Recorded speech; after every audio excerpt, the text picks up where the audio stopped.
Ginto o gold.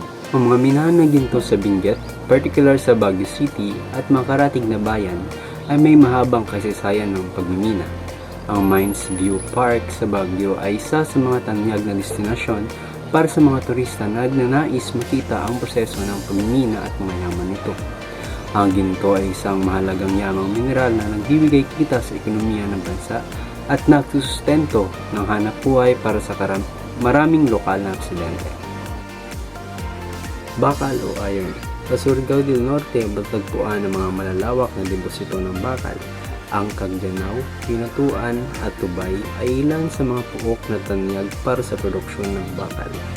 Ang bakal ay ginagamit para sa konstruksyon, paggawa ng bakal na produkto at iba pang industrial na aplikasyon. Tanso o copper. Ang mga minahan ng tanso sa Pilipinas ay isa sa mga pangunahing pinagmumulan ng yamang mineral para sa ekonomiya ng bansa. Sa Toledo City, Cebu, matatagpuan ang Copper City kung saan maraming minahan ng tanso. Ang tanso ay isang mahalagang material para sa elektrikal na kagamitan sa transportasyon at iba pang aplikasyon. Pearlite. Ito ay isang uri ng volcanic glass na ginagamit sa pagpapalago ng halaman dahil sa kakayanan nitong magbigay ng tamang nutrisyon sa lupa. Ang pearlite ay makikita rin sa Palawan at Mindanao. Ito ay ginagamit sa pagpapalago ng mga halamang ornamental at iba't ibang agricultural applications. Ang mercury ay mahalaga sa ilang industriya tulad ng elektronika, ngunit kailangan itong gamitin ng maigi dahil sa epekto nito sa kalusugan kapag hindi ito naaayos sa wastong paggamit at pag-dispose. Ang mercury ay ginagamit sa paggawa ng mga thermometers at barometers sa iba't ibang bahagi ng bansa gaya ng Camarines Norte at iba pa. Ginagamit naman ang mercury sa pagmimina ng ginto. Ang nickel ay mahalagang sangkap sa paggawa ng stainless steel at iba pang materyales. Ito ay matatagpuan sa Zambales, Palawan at Surigao, kung saan ginagamit ito sa pag-produce ng mga baterya ng sasakyan at mga kagamitan. Ang coal ay isang uri ng fossil fuel.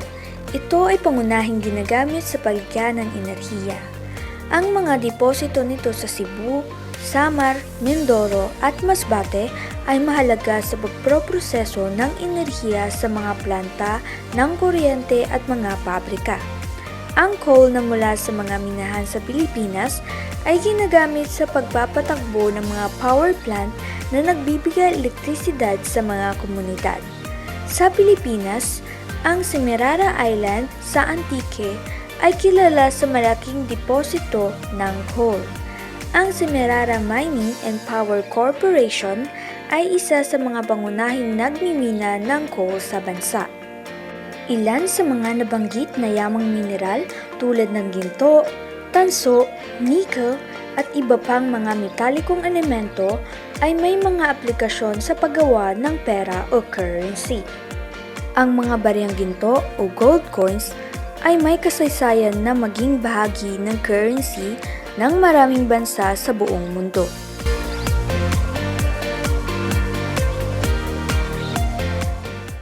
Hello everyone! Come and join us as we explore the rising jewel of Sultan Kudarat.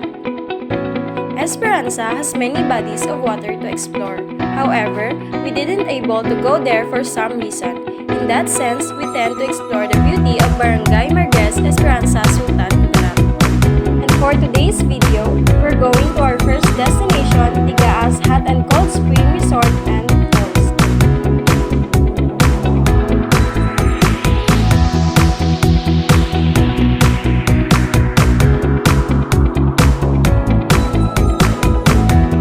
And now, let's see the beauty of Panigan Falls, which is located at Barangay Salumping, Esperanza, Sultan Kudarat.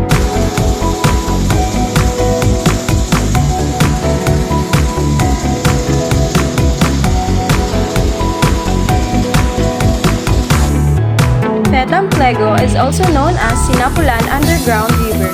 It is located in Colombio, Sultan Kudarat.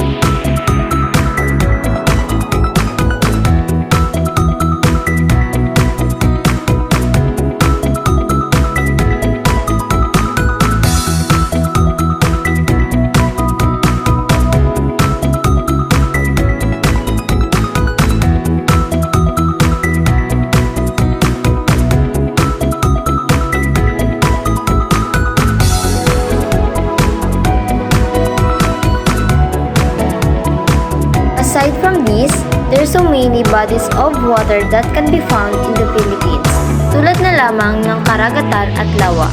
At dito rin natin matatagpuan ang iba't ibang yamang tubig ng Pilipinas. Ngayon, pupunta naman tayo sa lugar ng Lake Cebu upang masaksihan ang kagandahan nito. Lake Cebu is a tranquil haven tucked in the highlands of South Cotabato in the Mindanao region. It is also one of the most beautiful lakes in the Philippines. Aside from being renowned for its beautiful scenery, the lake also serves as a source of livelihood for the locals. A portion of the lake has become an aquaculture plant where tilapia are regularly grown and farmed. Sunod naman ang karagatan. Ang karagatan ay ang pangunahing bahagi ng anyong tubig at prinsipal na bahagi ng kalawakan ng tubig o hydrosfera.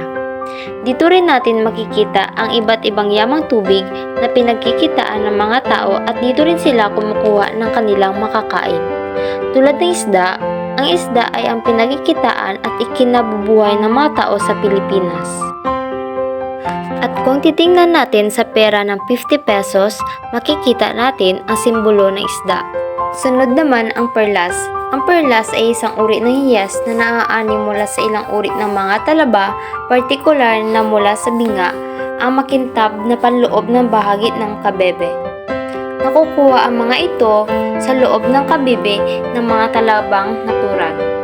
Kalimitan itong hugis bilog at putian bagaman may nakukuha ding itiman o abuhin at ibang hugis bukod sa pagkabilog. Ginagamit ito sa paggawa ng mga alahas. Isa ito sa mga yamang tubig sapagkat dito kumukuha ng pagkikitaan ang mga tao sa pamamagitan ng pagbinta nito. Ito ay nagkakahalaga ng $300 o 16,000 depende sa anyo nito. At kung titingnan natin sa 1,000 piso, makikita natin ang simbolo ng perlas. Isa sa mga yamang tubig ng Pilipinas ang whale shark or mas kilala bilang botanding. Ito ay makikita natin sa 100 piso. Sunod naman ay ang corals. Ang corals ay matatagpuan sa ilalim ng karagatan. Ito ay nagsisilbing tirahan ng mga isda at pinagkukunan ng mga pagkain. Ito ay makikita sa pera na 1,000 piso.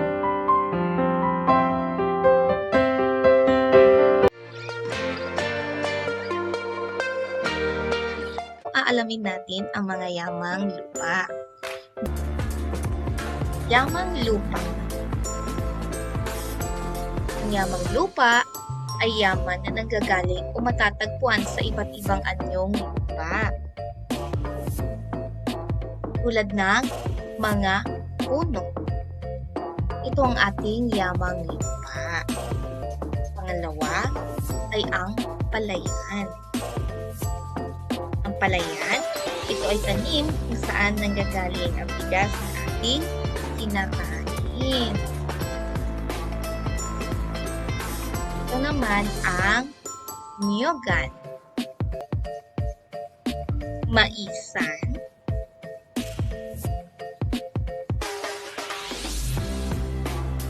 ubuhan, at mga bulaklak, hayop, at marami pang iba. Ang yamang gubat ay tumutukoy sa iba't ibang likas na yaman na madatagpuan sa gubat o kagubatan. Ang mga halimbawa ng mga likas na yaman ng gubat ay ang mga puno, halamang gamot, prutas at mga hayop tulad na lamang ng tarsier, Asian palm civet o alamid, at blue crown green parrot, at ang mga tatlong hayop ng banggit ay makita rin natin sa likod ng ating mga pera.